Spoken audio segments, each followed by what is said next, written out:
Hey y'all, today we'll be talking about designing your business in alignment with your wellness, and we'll be going through my business clarity map, which comes with keys to identifying your ideal client and designing your business in alignment with your wellness. Why we talk about ideal client is not only because we want to connect and resonate with our ideal customers and clients, but also because our ideal client and the design of our business directly influence our wellness and the way we approach our day and approach our life, and most of all, approach our customers and clients. We want to make sure that as much as possible, we're serving from a place of refreshment and not exhaustion. Let's face it, y'all, there's an influx of buzzwords like anxiety, depression, stress, and all the rest of it. We're acting as if these things have always been so prevalent and so much a part of our way of life, and that is not so. Yes, we all will go through seasons of trials, our own life situations and challenges that do test us and do sometimes feel stressful. But to embrace stress into the fabric of our lives and days is to set wellness aside, and therefore then we may not understand if you're feeling more irritable or if you're feeling more frazzled in your business. Then it's very, very difficult to lead and serve and shine from a place of refreshment. That's why I like to go through the business clarity map, which asks some key questions about how we would like the design of our business to be and how ideally we envision our wellness, so that we can kind of harmonize those things in alignment with our ideal client, identify who our ideal client is, because believe you me, those people will influence our lives and our wellness as we influence their business choices. You can get a notepad and pen and write down your answers. So let's go through the business clarity map. So remember, if you want to, you can jot this down. You're kind of refreshing your brain, and we're affecting our mindset, stepping away from your business to have like a better perspective, so that when you approach your business, it's understanding that how you design your business affects and influences your wellness, and that influences how you serve your clients and your colleagues. So we'll jot down a few of your key life goals. So write a note of encouragement as a declaration and a reference. So these are things that you will write, basically declaring over your life. And as you go through different seasons, I advise you to do this in seasons. So even if you do this every 3 months, every 6 months, annually, as time is gifted to you, and then as you review what you've already written, then this is like a reference and a refresher of what you've declared over your life, the ideal client that you would love to work with right now in this season, and that may evolve and change as you go forward. What are you grateful for? And that is beyond business. What are you grateful for in general? For me right now, I'd say the deep breath that I'm about to take. And also getting you some time so you can fill out those answers for yourself. List your gifts. You may have a gift for listening, being an efficient and compassionate listener. Maybe you're a great seamstress. Maybe you're a gifted painter. Maybe you can sense where there's a need or recognize a social need and you are compelled to do something about it. Maybe that's your gift to your community. So list your gifts, the ones that come to mind, and you can always add to it as you go forward. Then what did you learn today? And this is not in this video. What so far, based on the day that you're having before you watch this video, what lessons have you learned? Because each day comes with a lesson or a series of lessons. So what have you learned so far today? Then we'll go forward. So list 3 hobbies and 3 skills. So your 3 hobbies could be things that it's pretty self-explanatory, but just in case, if there's 3 things that you find yourself be loving to do, like make cushions, play piano, and then list 3 of your skills. So your skills may be things like you make really good spreadsheets, or you are a good tech person, so you can pick down certain equipment and put it back up to make it work, things like that. So which hobby can generate extra income now? Or which skill? Because maybe you write really good resumes, and that may be something that you can share with a certain set of people, or maybe update and put on your LinkedIn profile so that you can sharpen your skills while earning some additional income. Note any charitable organizations that you plan on supporting or you're already supporting and why you've chosen or you'd like to choose those particular charitable organizations. All right, so here we get into the keys to identifying your ideal client. Sometimes the fruit of this kind of manifests because you've had encounters with less than ideal clients, and I do believe that we grow a lot in those encounters and experiences as well. So it's not always when we have what we want that we grow or get where we're supposed to go. I just want to make sure and make that note. You hear that buzzword, ideal client, ideal client. But sometimes you learn a lot when you don't have your ideal day. We learn a lot when we don't have our ideal way. However, for our health and our wellness, our families, our communities, and the sake of the people who we interact with on a daily basis, it's really, really important when designing, when being in that position as an entrepreneur, you're in the position that you actually can design the infrastructure of your business and your approach to business. So your wellness is important. So for that, focus on really being honest with yourself, getting to the core of your personality traits, knowing where you serve best, how you serve best, and who you would love to work with and provide a service or product for. What do you enjoy most? And those will relate to your gifts and your, maybe not so much your skills, because there's some skills that we have that maybe you're great at mowing the lawn, but it's something that you really do not find the motivation to do, but it's still a skill. What things revivify you most? Describe your 3 main character traits. And then next, who does your product, business, or service assist? What need does it address? How does it serve? How can you relate to your customers and clients? Maybe you were compelled to start that particular business because you went through a specific experience that leads to that line.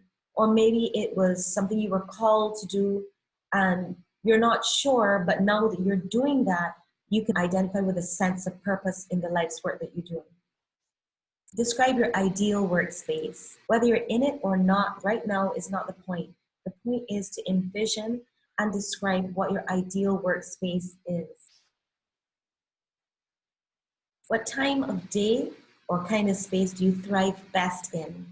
There's some of us that work well on our own and then interact with a team. There's some people that might work better or work only when amidst or among other people. Maybe you're really alert in the early morning, early part of the day, or maybe you're more of an evening into the night hours. Whatever is your time of day where you're most alert, you're most energized, you're most motivated, and most of all, you're most productive.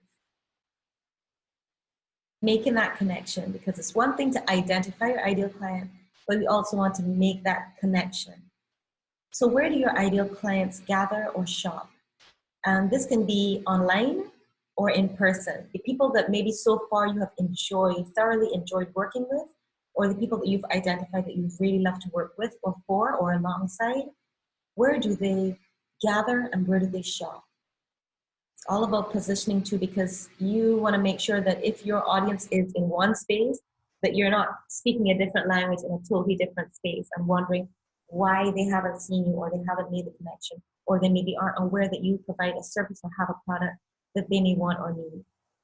So what is your current social media strategy? We had this conversation at Sparkle Workshop the other day, because many people are on social media, but they don't have a strategy, and therefore it can become like an idle activity, or you have a presence, but you're not present. So just be aware from now on, what is your social media strategy? Are you introducing a business along the way? Is it mostly for your friends and family? And if so, do you have any people on the periphery who may be some of your ideal clients? Or are you on an account and not using it or not active? Or you are maybe just one of those monitoring people you're on social media platforms, just peeking in on the business of everybody else, having an opinion, but not actually having a presence and offering any sort of information, any sort of products. That's just to ask yourself a question to see, well, why am I on social media? Where's your business located and active online? What is your ideal payment method? Now this, when you think about your character traits, y'all, we got to be really honest. Do you want to be paid in cash, 50% deposit, all up front? You want to be paid in a certain currency? Do you prefer or want to be paid online? Are most of your customers credit card kind of online oriented people? Are they in person, prefer to pay cash? At least in Barbados, if somebody gives you a check, you can only cash that check if you're now a member of their particular bank, or you have to deposit and wait 3 business days. What's your personality type like? How are you in terms of receiving your money? Do you have a timeline within 3 days, before, upon completion of job? It's best to not get surprised by those things. And it's also better as an entrepreneur to not let other people dictate how you are paid or when you are paid or the way you're paid. So you need to know, and then your website, your blog, or your email communications, your agreements are going to express that to avoid any uncomfortable conversation and also the miscommunication. Your best business days and hours for client interaction. Well, I no longer take calls at 4 a.m. to come out to the studio. Maybe for you, you might deal with people who are in another country, another time zone, which I do, but I deal by email for that, or WhatsApp, and they'll understand that they'll receive a reply when I'm up or when I'm awake, or when I have stipulated that that's when I'm available. So for you, when are you available to your clients?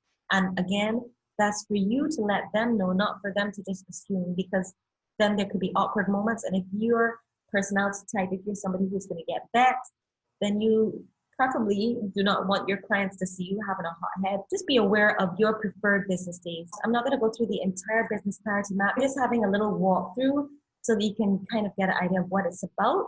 And if you feel to take notes along the way, you just feel free. It's an 8-page document and is really, really helpful. When I challenge myself, and I do this in seasons, I mostly have worked with brilliant people that I thoroughly enjoy working with and for and alongside. As we grow as a person and as we grow our business, we do have the opportunity to kind of choose the path that we're going on, the approach that we want for our business. And for me, wellness is coming to the fore. I already know what burnout is like, to have a 24-hour vocal studio and literally working around the clock. So for me, wellness is at the fore. Once busy on the road to now quietly and diligently working from home. If you're working from home, then it means that it's also a house, it's also a home that serves as a business in certain hours and in a certain space and in a certain way. And it's healthy for us to know how and when to switch off that business zone, because when you wake up, you don't walk straight into your business. You wake up and you wake up in your home, in your house. Maybe you have a family and you have to provide for them, take care of them, which is a gift. And that's something that's not to be swept to the side or ignored because we have a business. At the end of the day, you and I are much more than our gifts. We have a purpose that goes and grows way beyond our business. So it's really, really important to, as we get really excited about leading our business, sharpening our gifts, nurturing our skills, it's healthy to remember that we want to serve from a place of refreshment, so that our character is complementary to our business, as opposed to our business influencing our character and making you feel stressed, anxious, making you feel overwhelmed, making you feel that the time that is gifted to you actually belongs to your business and you're working for your business, or making your tasks and timeline tell you what to do in a way that makes you feel panicked, rushed, out of control, frazzled, or impatient, frustrated, irritable. You want to make sure that you're enjoying how you're serving and that you portion out the time that you're gifted with wellness, business, rest. And then we're pouring that refreshed mind, serving our clients and customers, and working with our colleagues well. I'm Indra Denise, joining from Barbados. I'm a writer, artist, and documentation specialist. Basically a creative nerd that helps you to grow your business and manage your content. So if you are an entrepreneur, or you are maybe an employee who's considering or preparing to make that transition, to take that step into entrepreneurship, I would just encourage you to design your business in alignment with your wellness. Remember, you and I are much more than our gifts, and your purpose on earth goes way beyond your business. Your business is important, but so are you. You matter, and your wellness and your joy and health matter as well. When you tend to those things and then approach your business leading from a place of refreshment and not exhaustion, you'll be able to serve in a much more healthy way. I'm Indra Denise, joining you from Barbados.